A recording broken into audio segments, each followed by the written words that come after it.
The sharp, icy wind cut through the night as I turned onto my driveway, the soft hum of my car engine fading into the silence. My mansion loomed ahead, its glowing windows a stark contrast to the darkness surrounding it.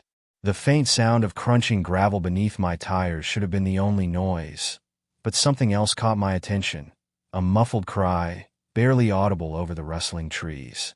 I stopped abruptly, my hand instinctively moving to the keys still in the ignition. The sound wasn't from the house. It was coming from the corner of the street, near the edge of my gated property. My pulse quickened, though I couldn't explain why. Stepping out of the car, I squinted into the darkness. That's when I saw her, a small figure hunched against the brick wall, her arms wrapped tightly around herself.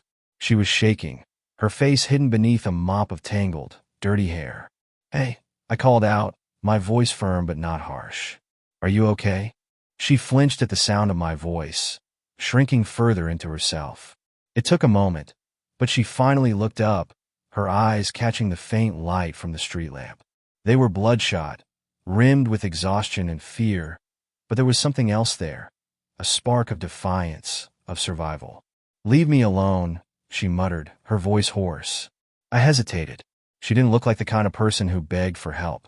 She looked like someone who had been through hell and back and refused to admit defeat, even as the world crushed her. "You're freezing," I said, taking a cautious step closer. "Let me help you." Her laugh was bitter, hollow. "Help me? You think I'm some charity case you can fix with a hot meal?" I frowned, unsure of how to respond. She was right in a way. People like me, the wealthy elite, always thought we could solve problems with money, as if that made us saviors. But this wasn't about ego. Something about her, about the way she was struggling not to cry, even as she trembled from the cold, made it impossible for me to walk away. "Look," I said, "I'm not trying to insult you. I just don't want you to freeze to death out here." She studied me for a long moment, her expression unreadable. Then, with a reluctant nod, she whispered, "Fine." The silence between us was heavy as I led her up the driveway and into the house. She paused at the threshold, her eyes widening as she took in the grand foyer. The chandelier above us cast a soft golden glow, illuminating the marble floors and sweeping staircase. "You live here?" she asked, her tone dripping with disbelief. I nodded. "Yeah. Why?" She shook her head, a sardonic smile playing on her lips. "Must be nice." I ignored the comment and gestured toward the hallway. "There's a bathroom down there. You can take a shower. I'll leave some clothes outside the door." Her gaze flicked toward me, suspicion etched into every line of her face. "Why are you doing this?" I hesitated. I didn't have a good answer. "Let's just say I've been in a bad place before," I said finally. "And someone helped me. Consider this me paying it forward." She didn't respond, but something in her expression softened. Without another word, she disappeared down the hallway, the door closing softly behind her. It was almost an hour before she reappeared.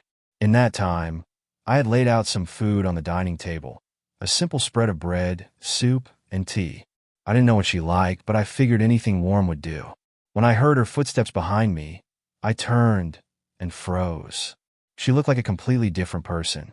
Her face, scrubbed clean of dirt and grime, revealed high cheekbones and smooth skin. Her damp hair framed her face in soft waves, and though the clothes I had given her were slightly too big, she somehow made them work.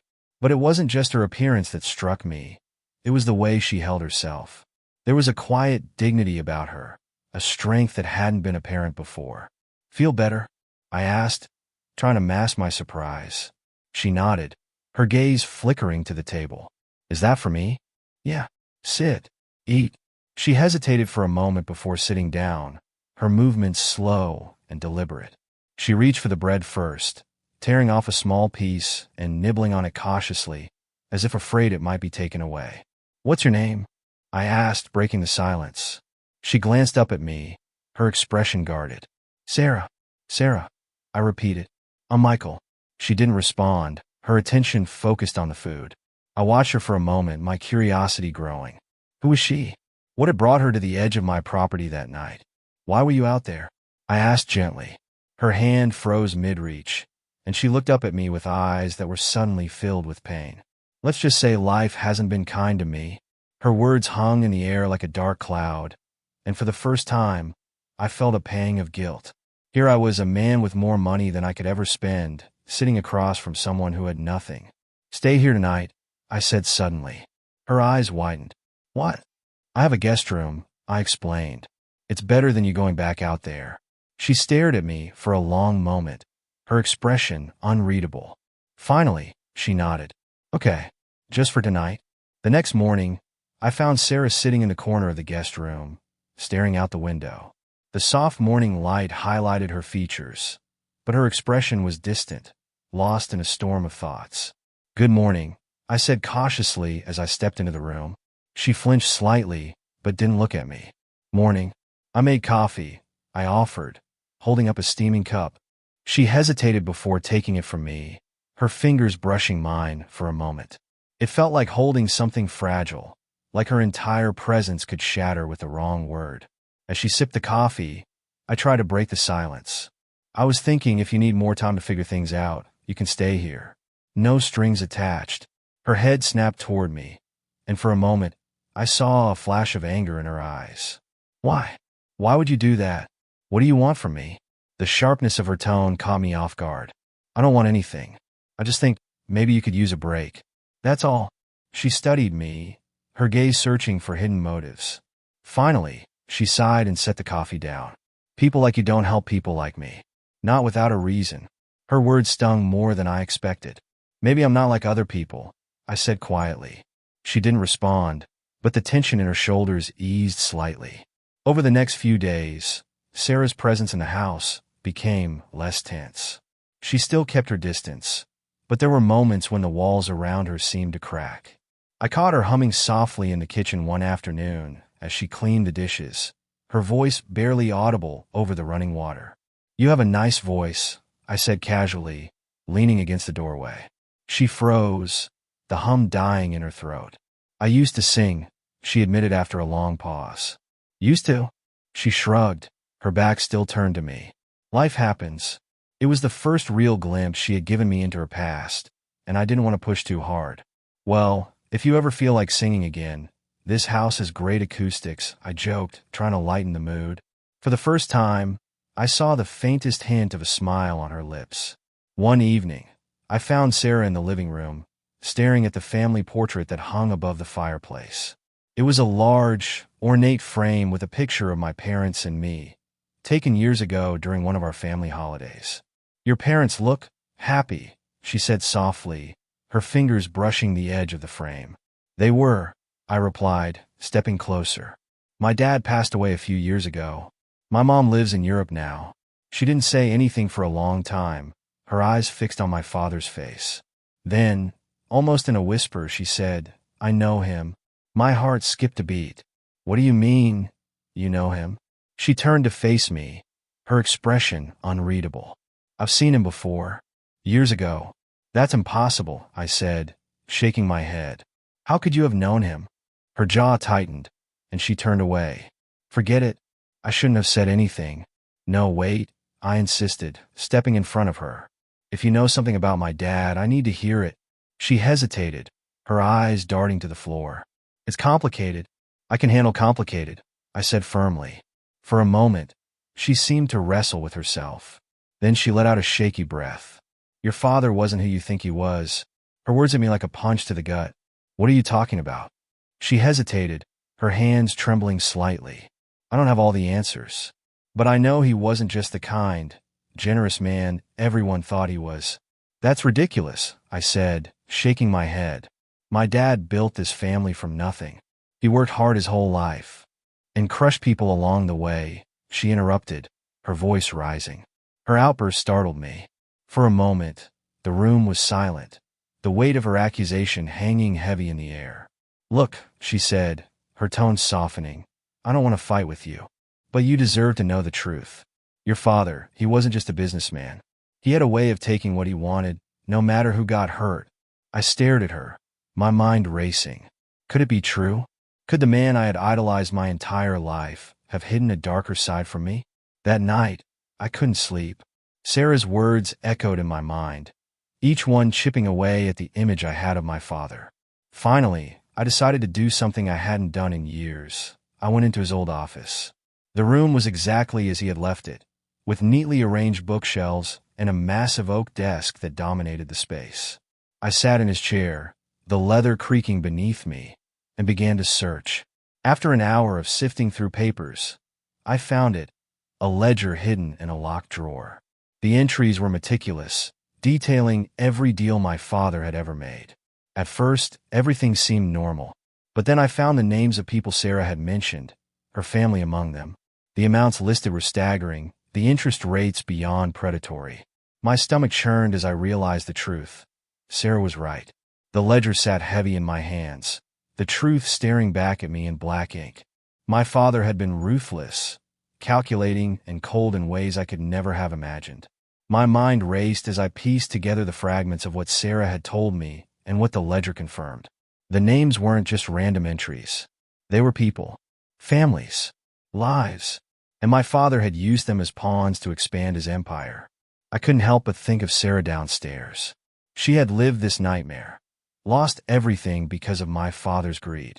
I closed the ledger, my hands trembling. I had to tell her. When I stepped into the living room, Sarah was sitting on the couch, her knees pulled to her chest. She looked up at me, her expression wary. "I found something," I said quietly. Her gaze hardened. "What?" I held up the ledger. "Proof. Everything you said.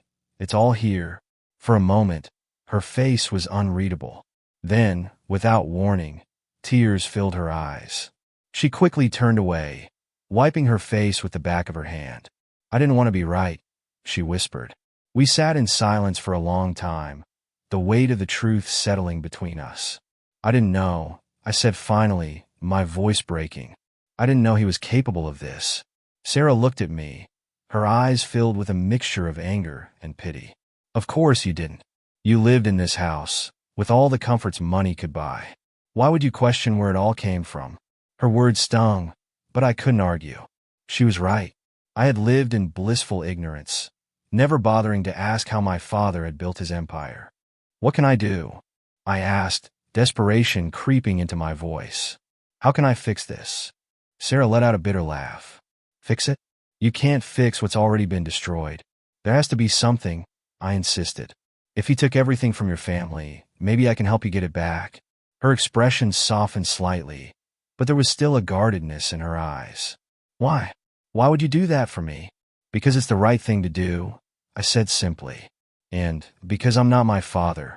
The next morning, Sarah and I sat at the kitchen table, the ledger open between us. "I don't even know where to start," I admitted. Sarah ran her finger down one of the pages, stopping at her family's name. "This is where it started for me. But there are others here. Families who probably went through the same thing." I nodded. "We need to find them. If we can get them to come forward, maybe we can build a case. Prove what he did." Sarah frowned. "You think people will just line up to tell their stories? Most of them probably want to forget it ever happened." "Maybe," I said. "But if we can show them that someone is finally willing to listen, maybe they'll come around." She hesitated, then nodded. "Okay, let's do it." The first name on the list belonged to a man named Henry Carter. According to the ledger, he had owned a small chain of grocery stores before my father's dealings had left him bankrupt. Sarah and I found his address in an old phone book, and a few hours later, we were standing on the porch of a modest suburban home. When Henry opened the door, his face was etched with lines of weariness. He looked at us with suspicion, his eyes narrowing. "Can I help you?" he asked gruffly. "My name is Michael," I said, stepping forward. "This is Sarah. We need to talk to you about my father, James Warren." At the mention of my father's name, Henry's expression darkened. "I have nothing to say about that man." "Please," Sarah said, her voice pleading. "We just need a few minutes of your time. It's important." Henry hesitated, his gaze flickering between us. Finally, he sighed and stepped aside. 5 minutes. That's all you get." Inside, Henry's home was simple but cozy. He gestured for us to sit in the living room, then settled into an armchair across from us. "So," he said, crossing his arms, "what do you want to know?"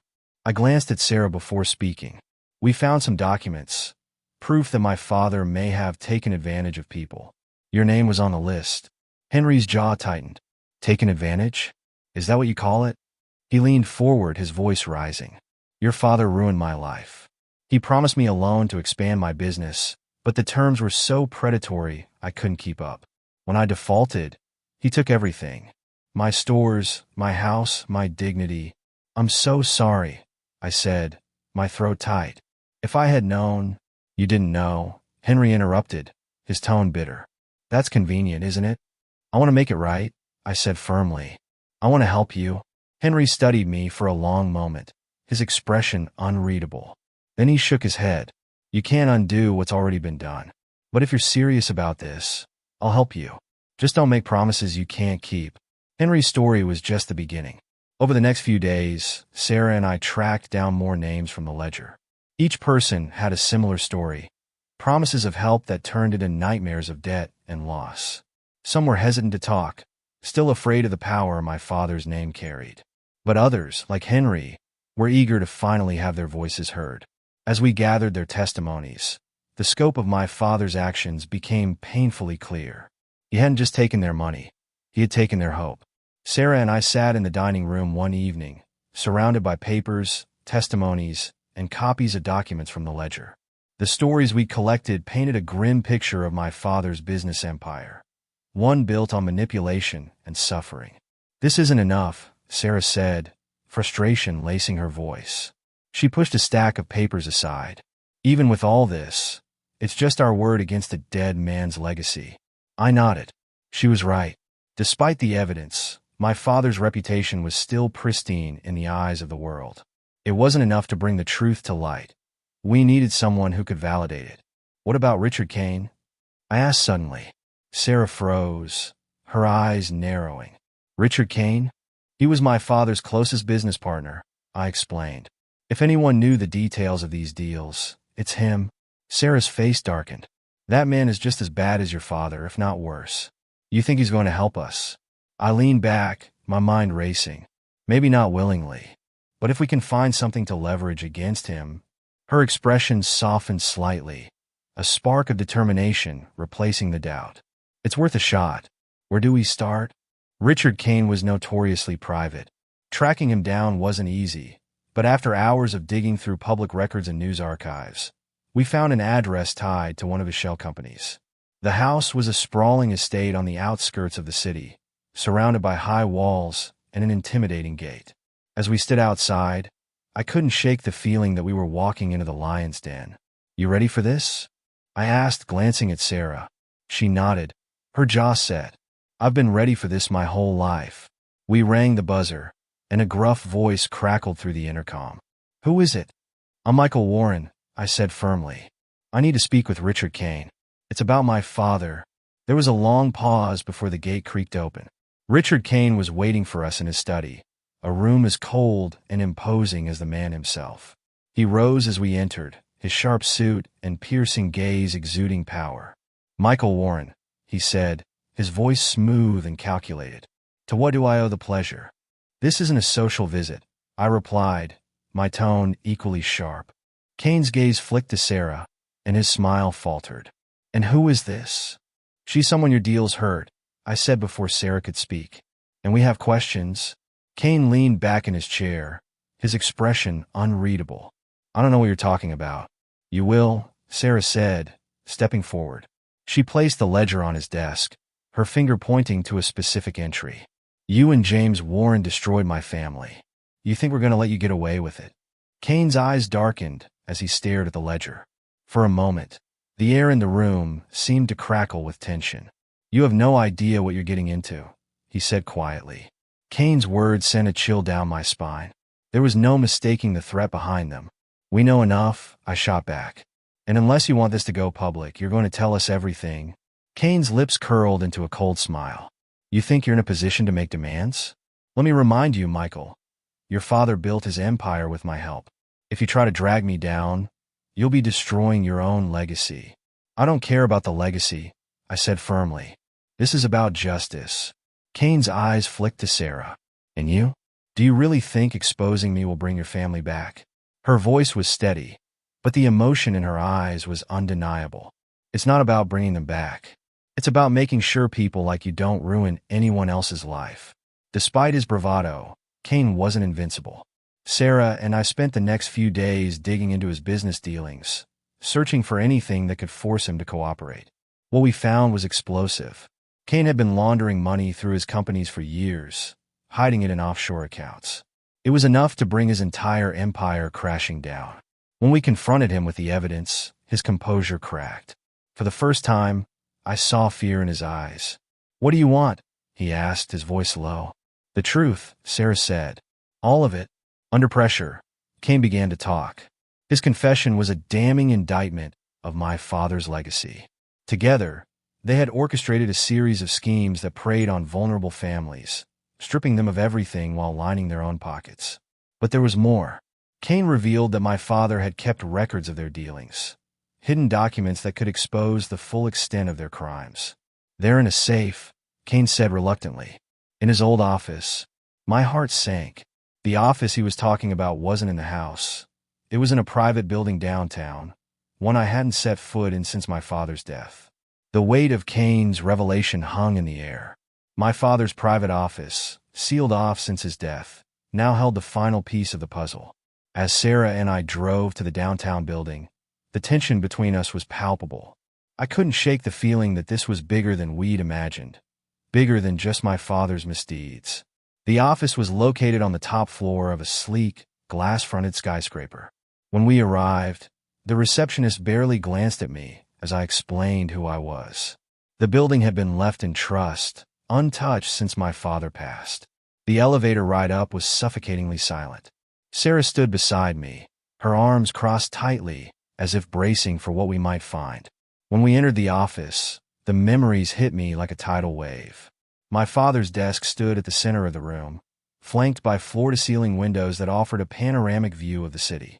The air was thick with the scent of aged leather and mahogany. "It's here somewhere," I said, stepping toward the desk. Sarah didn't respond.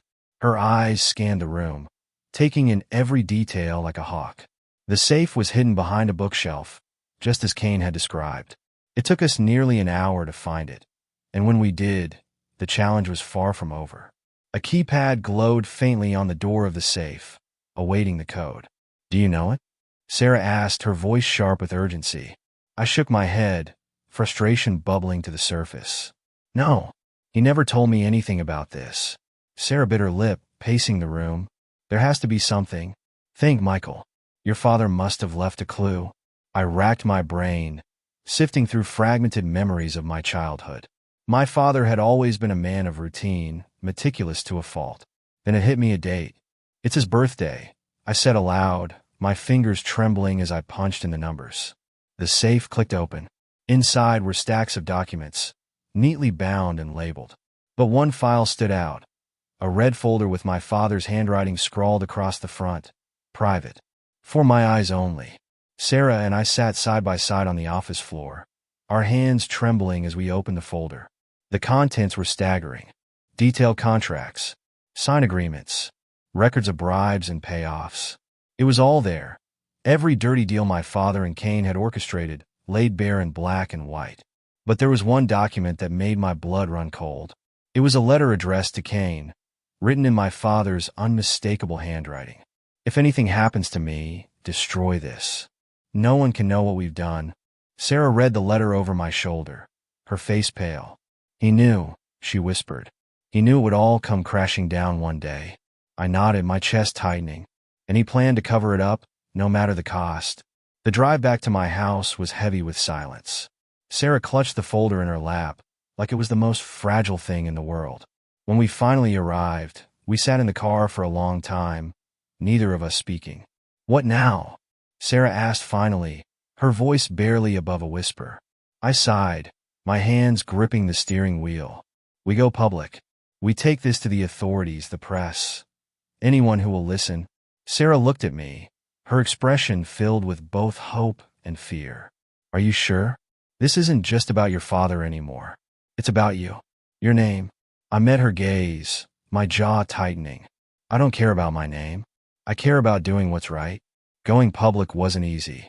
The media frenzy was immediate, with headlines splashed across every major outlet. "The dark side of James Warren's empire.